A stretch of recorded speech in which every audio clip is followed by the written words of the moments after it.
Hello दोस्तों, good morning, सुप्रभात। आप सभी को समर क्लासेज में हार्दिक स्वागत है दोस्तों।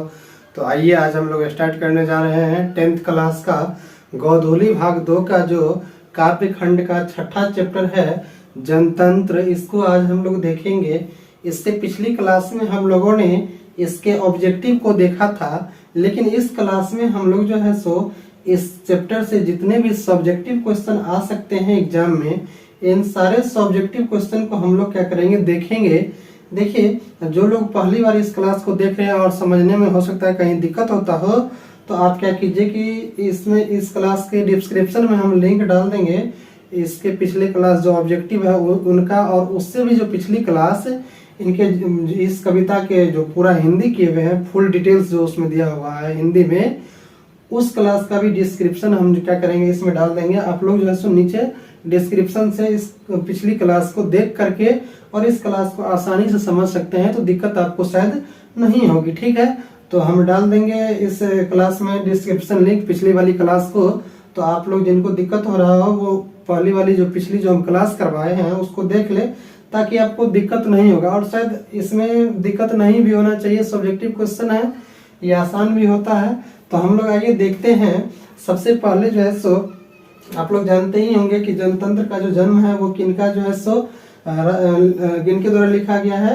तो हमारे जो है सो रामधारी सिंह दिनकर के द्वारा जो है लिखा गया। ये एक जो है सो क्या है, कविता है। ठीक है, तो आप लोग ध्यान रखिएगा। देखिए, इसमें जो है सो कैसे एग्जाम में जो है सो इससे सब्जेक्टिव क्वेश्चन पूछता है। तो देखिए, जैसे पूछेगा आपको कि कवि की दृष्टि में समय के साथ समय के रथ का घर घर नाद क्या है, स्पष्ट करे। तो देखिए, कहता है कि कवि की दृष्टि में समय के रथ का घर घर नाद का भाव है कि अब समय की मांग हो रही है, जनता में जागृति आ गई है, समय पर जनता में उदय के प्रति क्या कहता है, समय पर जनता में उदय के प्रति जयघोष की आवाज लगा रही है। ठीक है, इसलिए जो है सो क्या हो रहा है कि कवि की दृष्टि में जो है सो समय के साथ जो है सो रथ का घर घर जो है सो नाद सुनाई दे रही है। ठीक है, देखिए इससे आगे हम लोग देखते हैं। कहता है कि जो है सो आगे दूसरा नंबर क्वेश्चन, कविता के आरंभ में कवि भारतीय जनता का वर्णन किस रूप में करता है। तो देखिए, कहता है कि कवि के आरंभ में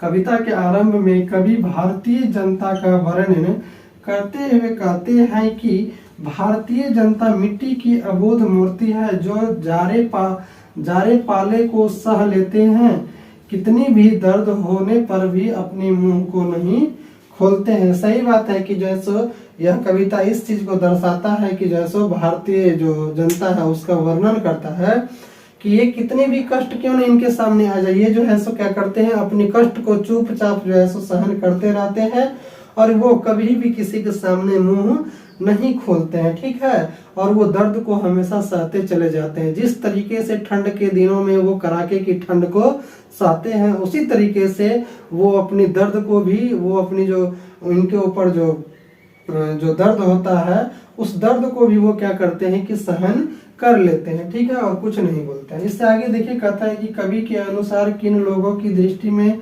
जनता फूल या दूध मुंही की तरह है और क्यों, कवि क्या कहकर उनका प्रतिवाद करता है।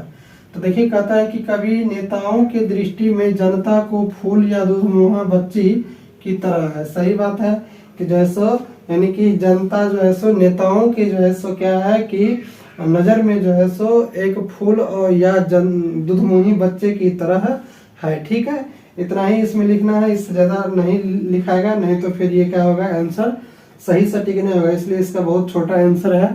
ठीक है, कि कभी नेताओं की दृष्टि में जनता को फूल या दूधमुही बच्ची की तरह समझते हैं। ठीक है, देखिए इस आगे कहता है कि जैसे विराट जनतंत्र का स्वरूप क्या है, कवि किनके सिर पर मुकुट धरने की बात करता है और क्यों करता है। देखिए, कहता है कि कवि के मत से विराट जनतंत्र का स्वरूप 33 करोड़ जनता है। ठीक है, कहता है कवि किसी व्यक्ति के नहीं बल्कि पूरे 33 करोड़ जनता के सिर पर मुकुट डालने की बात करता है, क्योंकि जनता से ही जनतंत्र का जन्म होता है। सरकार के निर्माण में जनता की भागीदारी होती है।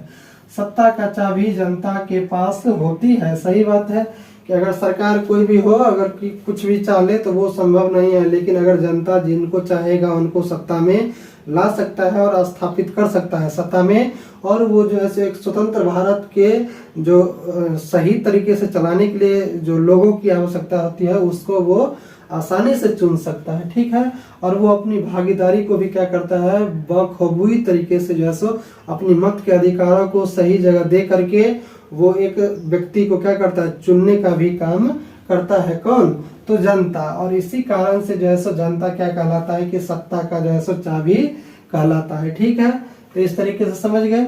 और देखिए क्या कहता है यहाँ पे, आप देखे होंगे कि कभी किसी व्यक्ति के नहीं बल्कि पूरे 33 करोड़ जनता के बारे में कह रहे हैं। 33 करोड़ जो हमारी भारतीय जनता है उसके बारे में कह रहे हैं कि वो सारे के सारे लोग क्या हो चुके हैं, जागरूक हो चुके हैं। अब जो है सो क्या हो सकता है कि कोई भी ऐसी कार्य नहीं हो सकती है जो उनके अहित में हो। ठीक है, देखिए कहता है कि कवि की दृष्टि में आज देवता कौन है और वे कहाँ मिलेंगे। कहता है कि कवि के दृष्टि में आज के देवता जनता है। सही बात है, आज के दौर में जो है सो जनता ही क्या होता है, तो देवता होता है। आप देखे हुएगा इलेक्शन के समय में, यानी कि समझिए छोटा बड़ा तो उस समय समझता ही नहीं है। अगर आप मान के 18 साल के आसपास भी हैं तो आपको भी प्रणाम करेगा, और जो 12 साल का बच्चा रहेगा उसको भी प्रणाम करेगा। और फिर इलेक्शन होते हुए, चुनाव खत्म होते ही क्या होता है कि अपनी अपनी जिनको सत्ता में जाता है, सत्ता में जाने के बाद वो सारे के सारे जनता को फिर भूल जाते हैं और फिर वो 5 साल के लिए कठपुतली की तरह यूज करता है जनता का। लेकिन वो 1 महीना 2 महीना हाथ जोड़ करके क्या करता है कि किसी के पास जो प्रणाम नहीं करने वाला होता है उसको भी प्रणाम कर लेता है, किसी को भी।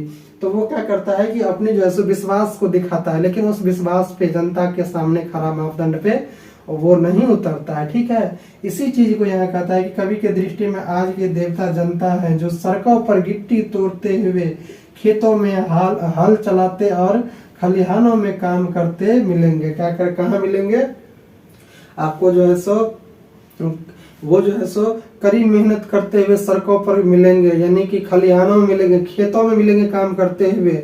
वो जो है सो ये मंदिर और मस्जिद और किसी भी गिरजाघर में वो नहीं मिलेंगे। वो जो है सो कहाँ मिलेंगे, तो खेतों में, खलिहानों में, और जो है सो कहाँ पे, सड़कों पर गिट्टी तोड़ते हुए, मेहनत करते हुए वो मिलेंगे आपके भगवान। किन से कह रहे हैं, नेता से कह रहे हैं। ठीक है, इससे आगे देखिए कहता है कि कविता का मूल भाव क्या है। कहता है संक्षेप में स्पष्ट कीजिए। कहता है कि कविता का मूल भाव जनतंत्र के उदय का जय घोष करना है। कविता का अपना ऐतिहासिक महत्व है। कवि दिनकर जी लोगों के अंदर चेतना जागृति कर जनतंत्र को एक नया आयाम देना चाहते हैं। कहता है कि सच्चे जनतंत्र की स्थापना करना चाहता है। कवि ने यह जनतंत्र के ऐतिहासिक अभिप्रायों को उजागर करने का जो है सो उजागर करना चाहते हैं। किनको, तो जो यानी कि लोगों के साथ जो सो क्या हो रहा है, यानी कि भेदभाव किया जाता है, जो जनता के साथ जो है सो क्या किया जाता है, गलत तरीके से बिहेव किया जाता है,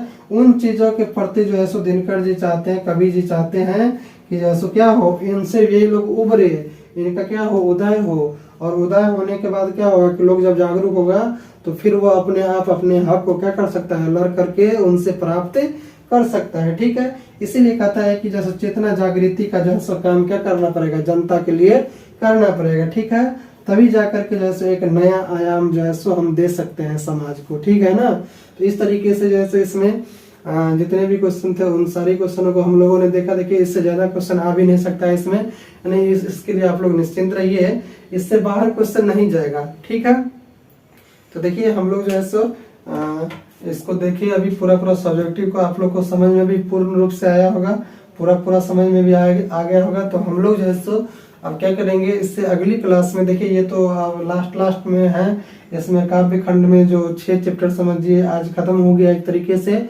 अब हम लोग जो है सो मिलेंगे इससे अगली क्लास में, तो उससे अगली जो चैप्टर होगा उसको लेकर के आएंगे। लेकिन अब ये आप लोग समझ लीजिए कि ये जो गोधूली भाग 2 है 10th क्लास का, वो अब खत्म होने ही वाला है। ये बहुत जल्दी खत्म हो जाएगा, क्योंकि गद्य खंड का जितना 12 चैप्टर था वो, फिर काव्य खंड का जो 6 चैप्टर आज खत्म हो चुका है, तो अब 5-6 चैप्टर और बचा है, 6 चैप्टर। तो उसको भी हम लोग क्या करेंगे, इसी तरीके से जो है सो बेहतर तरीके से पढ़ने का काम करेंगे। तो तो दोस्तों हम लोग जो है सो अगली क्लास में मिलेंगे। तब तक के लिए दोस्तों अगर यह क्लास आप लोगों को अच्छी लगी हो तो क्लास को लाइक कर दीजिएगा, सब्सक्राइब कर दीजिएगा, शेयर कीजिएगा और कमेंट जरूर कीजिएगा कि यह क्लास आप लोगों को कैसी लगी। तो मिलते हैं हम लोग इससे अगले क्लास में। आप लोग कमेंट करना नहीं भूलिएगा कि यह क्लास आप लोगों को कैसे लगा। तो हम लोग मिलते हैं इससे अगले क्लास में। तब तक के लिए जय हिंद, जय भारत।